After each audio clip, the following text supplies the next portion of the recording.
क्या आपने कभी सोचा है कि एक ऐसे भी संत हो सकते हैं जिन्हें देखकर राष्ट्रपति भी ये कहे कि आज मैंने खुदा को देखा। ऐसे कोई संत जिनके जीवन का रहस्य आज तक वैज्ञानिक भी नहीं समझ सके, जिनकी सांसें मानो अनंत से जुड़ी थीं। श्री देवरा बाबा जी। बाबा का जीवन असाधारण था, अलौकिक था। उनकी सारी लीलाएं दीनजनों के कष्टों को दूर करने के लिए ही होती थीं। बाबा कभी किसी को दुखी नहीं देख सकते थे।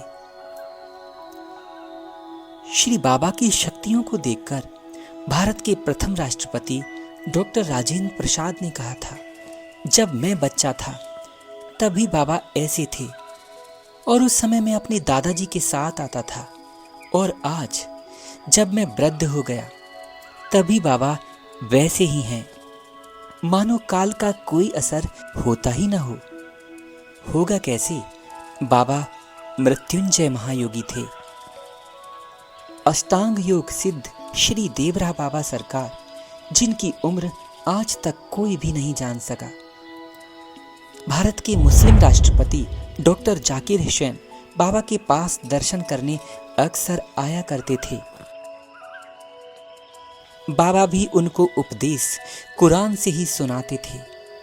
बाबा की इस त्रिकाल दृष्टि को देखकर डॉक्टर जाकिर हुसैन कहते थे, बाबा के रूप में साक्षात खुदा ही हैं।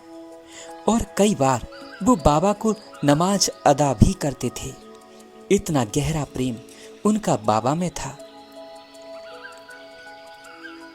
डॉक्टर सर्वपल्ली राधाकृष्णन, उन्होंने भी माना कि मैंने अपने जीवन काल में ऐसा कोई अंतर नहीं देखा जहां अध्यात्म और विज्ञान मिल जाते हों। लेकिन बाबा का व्यक्तित्व ही अपवाद है। श्री बाबा के आगे अध्यात्म और विज्ञान दोनों एक हो जाते हैं।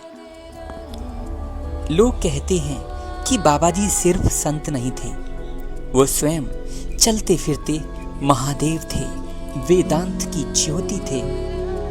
किसी ने कहा वो महर्षि पतंजलि के अवतार थे, तो किसी ने उनको 400-500 सालों से भी अधिक जीने वाला योगी कहा।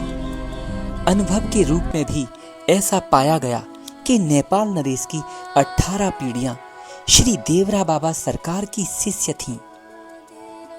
श्री बाबा के सामने सिर्फ सत्य ही टिकता था। उनके ही शब्द थे, सांच कहो तो देवे गाली, झूठ कहूं तो देवे ताली। बच्चा ये संसार बड़ा अटपटा है, यहाँ सच कहोगे तो लोग गाली देंगे और झूठ कहोगे तो लोग तालियां बजाएंगे।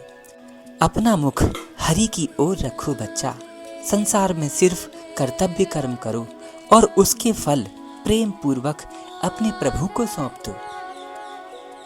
और सच यही है कि उनका जीवन एक खुली किताब था, जिसमें छल कपट की कोई जगह ही न थी।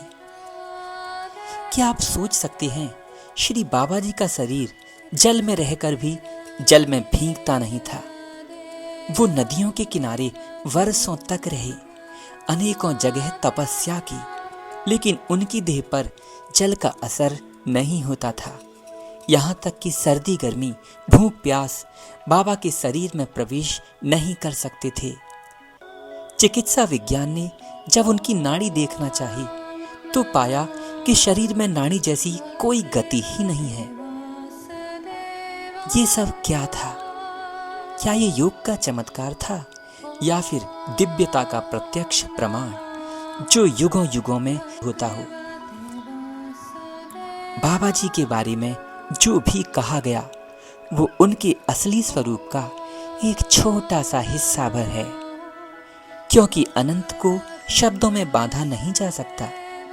वो संत थे, वो योगी थे, ऋषि थे, लेकिन सबसे बढ़कर वो थे मां यमुना के तट पर बैठे हुए एक करुणामयी पिता, जो हर भक्त को अपने आंचल में समेट लेते हों। उनकी करुणामयी दृष्टि जैसे भक्त के जन्मों जन्मों के अंधकार को दूर करके उसे भगवान के सन्मुख कर देती हो। जिनके शिष्य मगरमच्छ, कछुआ, मछली, सांप, बंदर, भालू, शेर, हाथी, यहाँ तक कि गधे भी रहे हैं।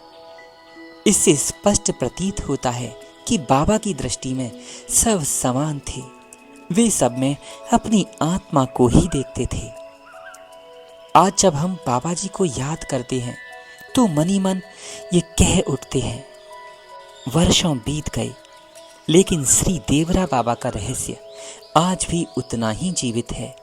वो हमारे लिए सिर्फ एक संत नहीं बल्कि अमर तत्व की जीवित परिभाषा थे और हैं, आगे भी रहेंगे। हृदय में आत्मा के रूप में, आकाश में वायु के रूप में, सूर्य में किरण के रूप में, पुष्प में सुगंध के रूप में, सर्वत्र गुरुदेव ही तो हैं। बात है देखने की, समझने की और उन्हें अपना बनाने की। राधे राधे।